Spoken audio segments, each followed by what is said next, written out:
Gute Nachrichten, ab sofort können wir für dich im Nicht-CRS-Land Philippinen ein Konto bei einer lokalen Bank eröffnen und das nur mit geringer Einlage. Wie das Ganze funktioniert, das will ich dir in diesem Video gerne erklären. Noch ein kurzer Hinweis in eigener Sache, wenn du diesem Kanal folgst, dann weißt du es sicher. Wir sind ja schon lange in den Philippinen tätig. Wir haben in den Philippinen ein Büro in Davao City. Von dort aus erbringen wir viele Dienstleistungen rund um die Philippinen. Kontoeröffnung, wir richten dir einen Wohnsitz ein, wir besorgen dir philippinische Aufenthaltstitel, wie zum Beispiel das Rentnervisum SRRV. Wenn das Dinge sind, die dich interessieren, dann schau dir jetzt unsere Webseite dazu an. Link dazu in der Beschreibung dieses Videos. Natürlich organisieren wir auch regelmäßig tolle Reisen nach Davao, wo ich dir die Philippinen, die Region Davao dann einer Woche lang zeigen werde. Das ist eine Mischung aus intensivem Seminarprogramm, wo wir uns mit dem Thema Steuern, Vermögensschutz, Banking beschäftigen und dann natürlich auch Zeit haben, uns dort Immobilien anzuschauen, ein paar Inseln zu besuchen, die netten Menschen und die hervorragende Küche kennenzulernen und das Ganze natürlich in Gemeinschaft mit Gleichgesinnten. Also wenn dich das interessiert, dann schau dir unsere Webseite an. Link dazu in der Beschreibung dieses Videos. So, wir haben heute gute Nachrichten für dich aus Davao, aus den Philippinen. Wir haben es geschafft, dort mit einer weiteren Bank einen Deal abzuschließen, dass unsere Mandanten, die dort in den Philippinen einen Wohnsitz eingerichtet haben, dort eben bei dieser lokalen Bank ein Konto eröffnen können. Jetzt fragst du dich vielleicht, warum das was Besonderes ist und warum dich das überhaupt interessieren sollte. Ich werde es dir gerne kurz erklären. Die Philippinen sind ja zunächst mal ein interessantes Land, denn sie sind englischsprachig, sie haben ein gut entwickeltes Bankensystem. Nicht so gut jetzt wie Singapur, würde ich sagen, und die Schweiz. Also das große Vermögen würde ich jetzt garantiert nicht auf philippinische Konten parken, aber als Konto dennoch interessant. Und vor allen Dingen die Philippinen nehmen nicht am automatischen Informationsaustausch OECD-CRS teil. Wenn du also gerne dein Vermögen diversifizieren möchtest, wenn du gerne dein Vermögen vor dem Zugriff des Staates schützen willst, nicht weil du jetzt Steuern hinterziehen willst natürlich, sondern weil du dir Sorgen darum machst, was der Staat mit all den Informationen, die er über dich und deine Konten haben könnte, dann auch anfangen wird, wie er diese Informationen missbrauchen wird, um dann vielleicht dich, sagen wir es mal gelinde, um dein sauer erspartes Vermögen zu bringen, durch neue Steuern, durch neue Abgaben, die man sich so ausdenkt. Daher natürlich sehr interessant, in einem Land, das nicht am automatischen Informationsaustausch teilnimmt, ein Konto zu haben. Wir machen das ja schon in mehreren Ländern, zum Beispiel auch in Serbien. Wir organisieren ja auch regelmäßig Reisen nach Serbien, wo wir dann Konten mit dir eröffnen können. Und wer jetzt noch ein bisschen weiter weg haben will, der kann es eben in den Philippinen machen. Ich muss dir gleich von vornherein sagen, um ein Konto in den Philippinen zu bekommen, ähnlich wie in Serbien auch, brauchst du eine lokale Adresse. Das können wir für dich einrichten, einen wirklichen Wohnsitz in den Philippinen. Eine richtige Wohnung, also jetzt nicht irgendwelche Fake-Adressen, nicht irgendwelche WGs, wo 100 Leute drin wohnen, sondern deine eigene kleine Wohnung, dein eigenes Studio, deine eigene Einzimmerwohnung kriegt man da schon für 150, 160 Dollar im Monat. Wir erledigen dann für dich auch die steuerliche Anmeldung. Du kriegst deine Steuernummer, du kriegst deine Meldebestätigung, du kriegst deine Bestätigung der Steuerbehörde, dass du dort steuerlich erfasst bist, als Utility Bills und wenn du willst, noch einen Führerschein. Und wenn du diese Bedingungen erfüllst, dann kannst du bei der uns bekannten Bank dort ein Konto eröffnen. Du musst allerdings dann auch vor Ort sein. Und diese Bank gibt dir dann ein Konto. Und dieses Konto hat zwei Währungen. Einmal natürlich philippinische Pesos, was für dich nicht sehr interessant sein wird, und dann eben US-Dollar. Andere Währungen sind leider dort nicht möglich, was natürlich auch daran liegt, dass die Europäische Zentralbank das so geregelt hat, dass ausländische Banken nur sehr schwierig Euro-Konten überhaupt eröffnen können und anbieten können. Die Amerikaner machen das sehr viel einfacher. Daher kannst du ein US-Dollar-Konto bekommen, mit allem drum und dran natürlich, Online-Banking, App und alles, was du dir vorstellen kannst. So, das Besondere bei dieser Bank oder was eben durch unsere Bankbeziehung geht, ist, dass du dort keine sogenannte ACR-Card benötigst, um dieses Konto zu bekommen.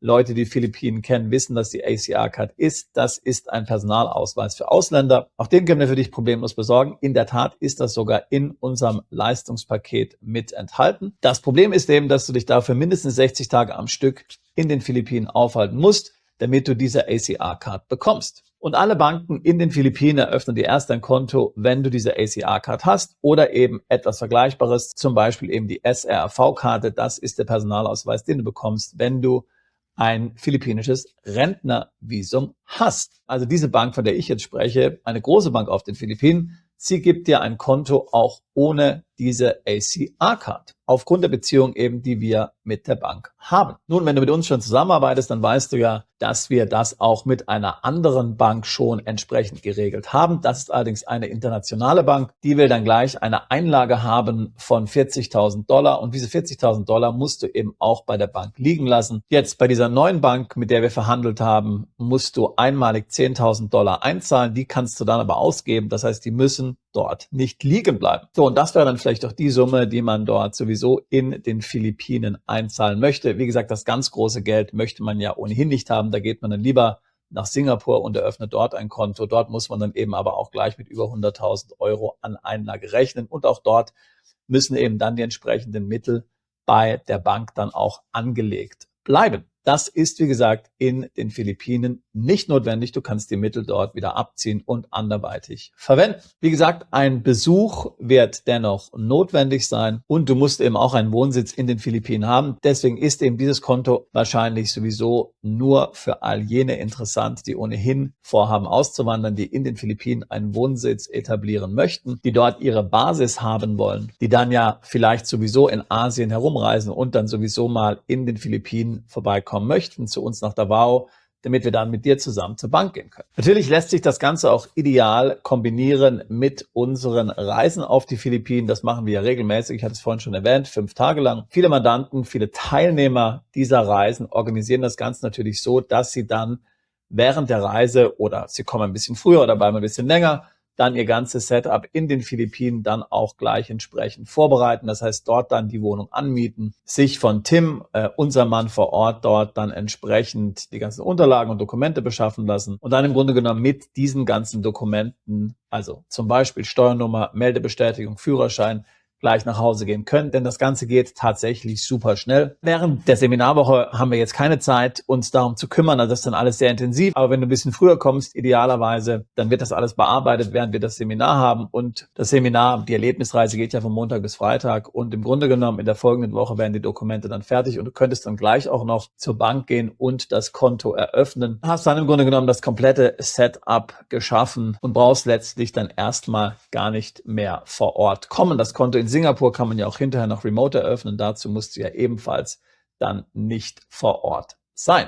In meinen Augen eine tolle Sache, denn das sind eben konkrete Schritte, die du machen kannst, um dein Vermögen zu schützen, die du machen kannst, um einen Plan B zu etablieren. Und das ist ja auch aus deutscher Sicht alles komplett legal. Wenn du zu der philippinischen Bank gehst und dort deine philippinischen Dokumente vorzeigst, dann fragt dich keiner, wo du sonst noch steuerpflichtig bist. Du musst dort nicht lügen, du musst dort nichts verschweigen. Und wie gesagt, auch aus deutscher Sicht oder aus österreichischer Sicht ist das Ganze komplett legal.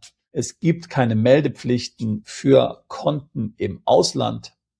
Die Philippinen stehen auch nicht auf irgendeiner schwarzen oder grauen Liste. Du kannst auch einfach von deinem Konto dann Geld überweisen auf das Konto in den Philippinen. Hier gibt es auch keine Meldepflicht. Die Meldepflicht im Außenwirtschaftsverkehr ab 50.000 Euro gilt nicht, wenn du auf dein eigenes Konto überweist. Wenn du natürlich auf diesem philippinischen Konto jetzt irgendwelche Zinserträge hättest, müsstest du die selbstverständlich in der Steuererklärung angeben. Und dann ist es wahrscheinlich, dass das Finanzamt dann zumindest bei höheren Zinserträgen auch nach den Kontoauszügen fragen wird. Das heißt also, wenn du jetzt im Sinne des Vermögensschutzes denkst, dann ist es dort vielleicht interessant, keine Zinsen zu bekommen, also zum Beispiel kein Sparkonto zu haben, sondern ein ganz normales Girokonto, wo es eigentlich keine Zinsen gibt. Durch das Konto, durch den Wohnsitz ergibt sich keinerlei Steuerpflicht in den Philippinen. Dort ist es sowieso so, dass nicht-philippinische Staatsbürger keine Steuern bezahlen, nur auf philippinische Einkünfte. Also insofern musst du dort auch keine Steuererklärung einreichen, du hast dort keine steuerlichen Verpflichtungen. Du könntest das tatsächlich dann als einen Plan B Wohnsitz verwenden. Wie gesagt, die Kosten sind sehr überschaubar. Und das ist ja auch gegenüber Banken und Behörden immer wichtiger. Vor allen Dingen, wenn du darüber nachdenkst, das Ganze einmal dann im Kontext des Doppelsteuerungsabkommens zu verwenden, dann muss es eben ein richtiger Wohnsitz sein und es kann nicht einfach nur ein Briefkasten sein. Also wenn sich diese Lösung interessiert, ich würde sagen, als Teil eines Gesamtkonzeptes, dann schau dir an, was wir für dich auf den Philippinen tun können. Wir können natürlich auch andere Bankkonten für dich eröffnen, auch in anderen Nicht-CRS-Ländern, wo du dann möglicherweise keine Adresse, keinen Wohnsitz vor Ort brauchst. Allerdings sind dann normalerweise auch die Einlagen höher. Unsere Webseite für die Bankkonten ist freedombanking.plus. Auch den Link packe ich jetzt mal hier in die Beschreibung dieses Videos mit hinein. Schau dir es an, wenn es dich interessiert, melde dich gerne bei uns. Wenn du an einem Gesamtkonzept interessiert bist, kannst gerne ein Beratungsgespräch mit mir buchen oder mit einem meiner Kollegen. Wenn dich die konkreten Abläufe in den Philippinen interessieren, kannst du auch gerne ein Gespräch mit meinem Kollegen Tim buchen. Das ist dort derjenige, der unsere Tätigkeiten dort vor Ort leitet. All das findest du ebenfalls auf unserer Webseite, Link ebenso in der Beschreibung dieses Videos. Wir helfen seit 20 Jahren Mandanten dabei, sich im Ausland steueroptimiert aufzustellen, ihr Vermögen zu schützen, sich vor der Zugriffigkeit des Staates zu schützen, zweite Staatsbürgerschaften zu erlangen. Ich würde mich freuen, auch dich alsbald zu unserer Mandantschaft zählen zu können. Bist du Unternehmer, Freiberufler oder Investor? Zieht es dich schon lange ins Ausland? Mach heute den ersten konkreten Schritt in eine Zukunft mit mehr Geld und mehr Freiheit. Buche ein Beratungsgespräch mit Sebastian und seinen Kollegen. Unsere Kanzlei unterstützt Mandanten wie dich dabei, deine Steuerlast legal zu reduzieren, Vermögen aufzubauen und zu schützen und deine persönliche Freiheit zu maximieren. Profitiere jetzt von unserem Fachwissen und unserem Netzwerk. Gehe zu mandatierung.com und werde Mandant unserer Kanzlei.